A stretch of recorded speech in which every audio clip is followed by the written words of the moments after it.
สบายดีพี่น้องหมอปลายสู่ผู้ทุกคนสบายดีพี่น้องทางฝั่งลาวแล้วก็สบายดีพี่น้องทางฝั่งไทยเนาะวันนี้ว่ากิซิโอเว้าเรื่องเกี่ยวกับการ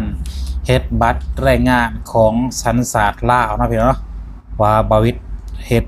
ไปนี่มันเบิดหลายปานใดเนาะราคาเท่าไหร่เนาะและใช้เวลาโดนปานใดมาวันนี้ว่าอีกสิว่าเว้าให้พี่น้องเฮาได้ฟังนำกันเนาะว่าจะเป็นคนลาวคนไทยเนาะให้สิมาเว้าเราสู่ให้ฟังขั้นตอนแรกเนาะให้เฮาไปหาบริษัทที่เฮาไว้ใจเนาะหรือว่าเฮาเข้าไปเบิ่งการรีวิวหรือว่าแสดงความคิดเห็นในโลกโซเชียลอย่างต่างๆเนาะไปหาเบิ่งบริษัทที่เขาต้องการเฮ็ดบัตร MOU ซึ่งจะมีหลายบริษัทเนาะที่เขาหับเฮ็ดบัตรสำหรับคนลาวเนาะสำหรับสัญชาติอื่นบาวิดก็บ่ฮู้เนาะสำหรับสัญชาติอื่นบาวิดได้มีประสบการณ์ในการเฮ็ดบัตร MOU สัญชาติลาวเนาะที่บาวิดได้เฮ็ดนำบริษัทคุณจอมเนาะหรือว่าคุณจอมมันจะมีหลายบริษัทได้พี่น้องบริษัทคุณจอมน้อยแล้วก็บริษัทคุณวีแน่แล้วก็พี่ไม้แน่แล้วก็อื่นๆอีกหลายเนาะบริษัทแล้วจะเฮาสิเลือกเฮ็ดว่าเฮาต้องการเฮ็ดนำผู้ใดไว้ใจที่สุดเนาะพี่ก้องนำก็มีพี่ก้องก็มีเนาะแต่บาวิดเลือกเฮ็ดกับพี่จอมเนาะเลือกเฮ็ดกับพี่จอมแล้วก็มีป่าเนาะมีป่าของบาวิดที่เคยเฮ็ดก่อนบาวิดเนาะป่าเป็นป่าที่เราเคยเฮ็ดน้ำพี่จอมเราเอากะมันง่ายเนาะซึ่งเห็ดประมาณ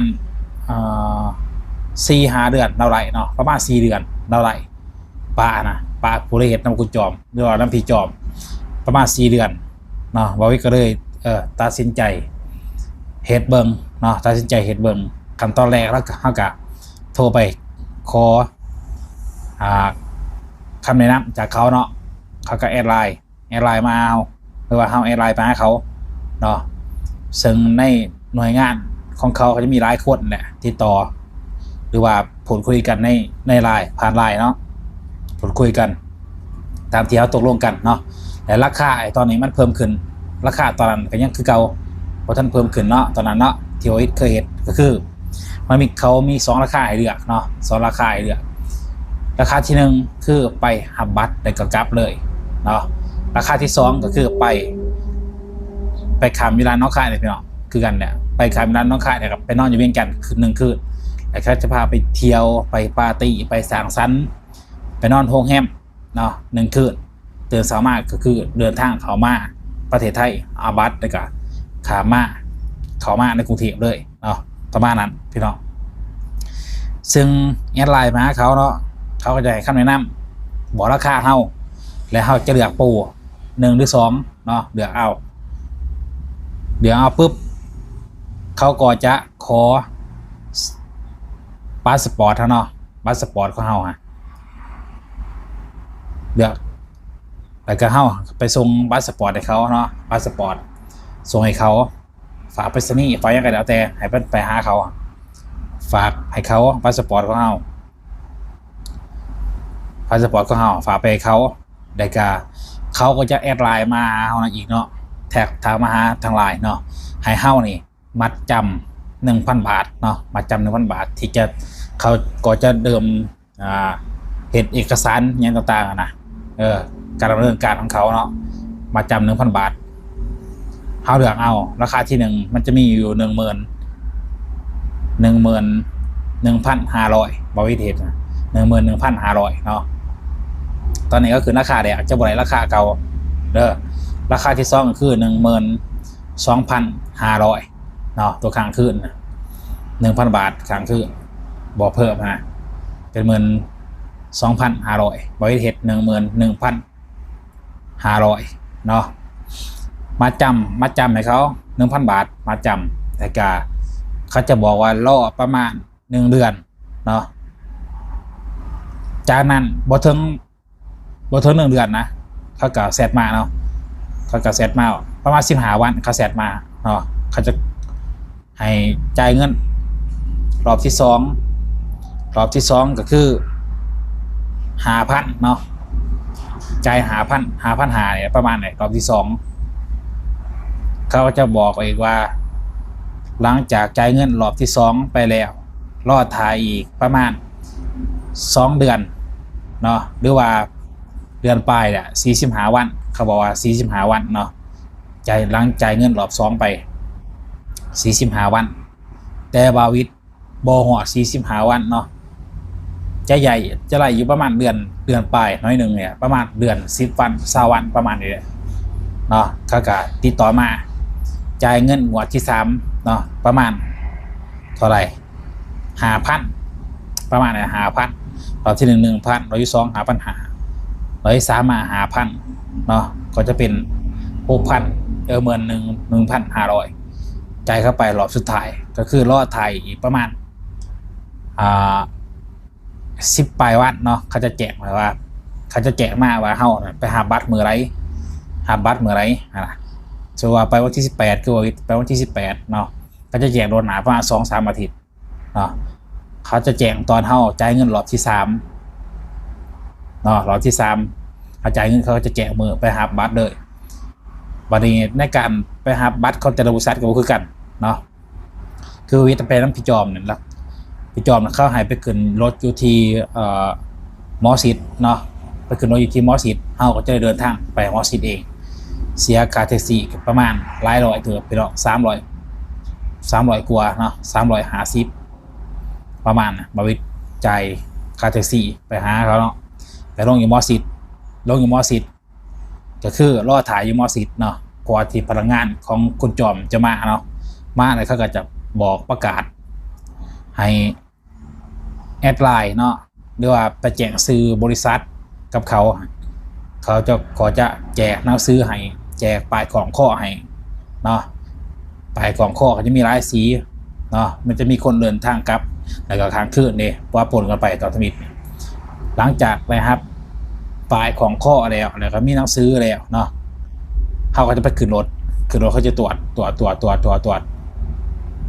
ขึ้นรถตรวจแล้วก็เดินทางไปที่น้องข่ายเนาะเดินทางไปที่น้องข่ายเดินทางมันออกรถจากมอสิตก็ประมาณ5 โมงเนาะ5 โมงแดงไปหอดน้องข่ายประมาณ5 โมงเช้า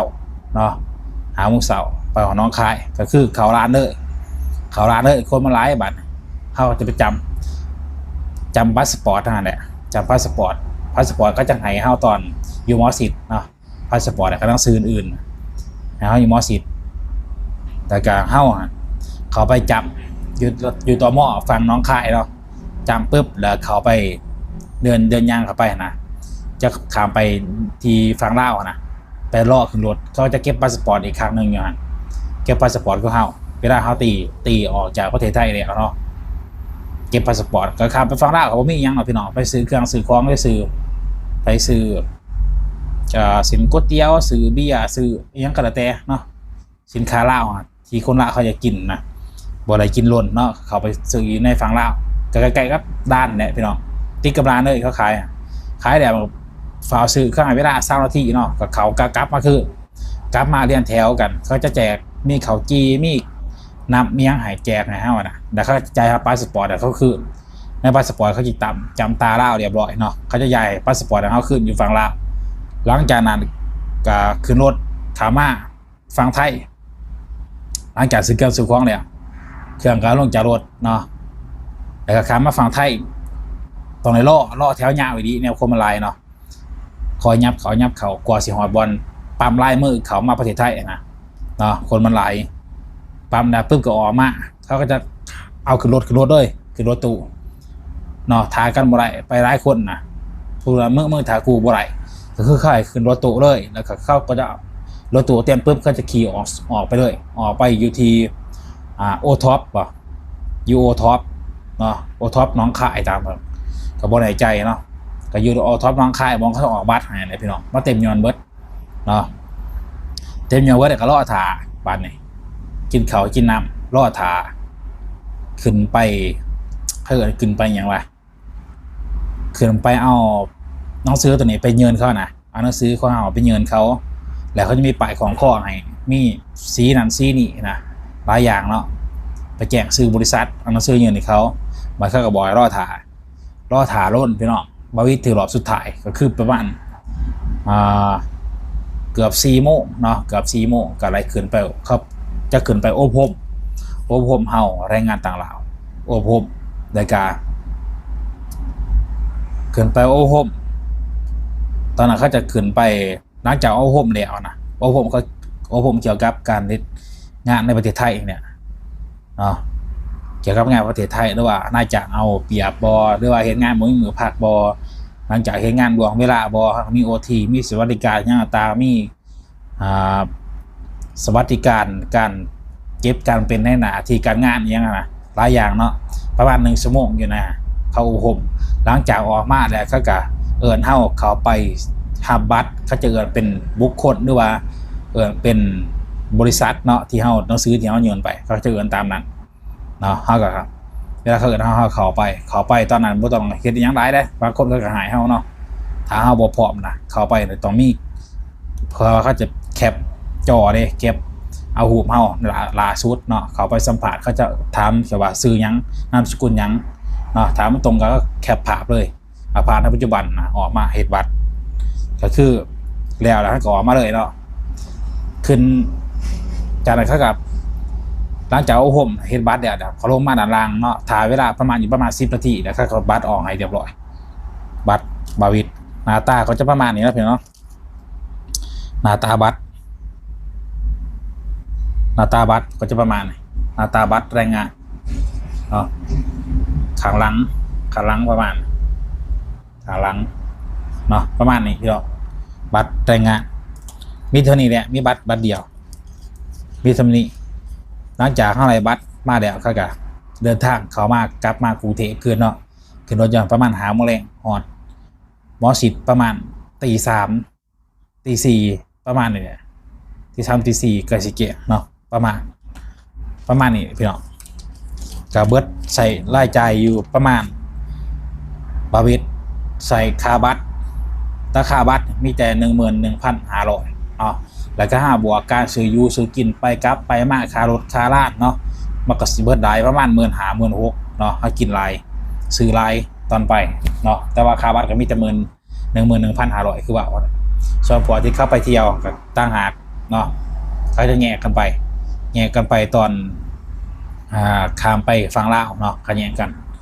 ในการเฮ็ดบัตรนำพิจอมก็คือใช้เวลาอยู่ประมาณเกือบ3 เดือนเนาะประมาณ3 เดือนประมาณนี้พี่น้องบอลน3 เดือนเนาะถือว่าดีไหลไวบริกับบุคคลเคยเห็นจะเถื่อเคยเห็นแต่บัตรซีพูดแล้วแบบเนี่ยให้งานด้วยกันแต่ว่าส่วนนั้นเป็นส่วนโควิดเดโดนส่วนตอนนี้เฮ็ดกับประมาณ3 เดือนเนาะไปอยากเฮ็ดกับเฮ็ดน้ำใดเนาะน้ำพิจอมด้วยบริษัทอื่นเพื่อเฮ็ดให้มันถึงตามกฎหมายของประเทศไทยเขาจะบ่อยเขาเวลาเขาไปนี่ที่เวียกงานก็จะสะดวกสบายนะบ่าวเป็นมาเพียงเนาะกับประมาณนี้ในการเฮ็ดบัตรรายงานหรือว่าบัตร MOU ของบาวิดนะพี่เนาะพอการกินหลายพี่น้องสบายดี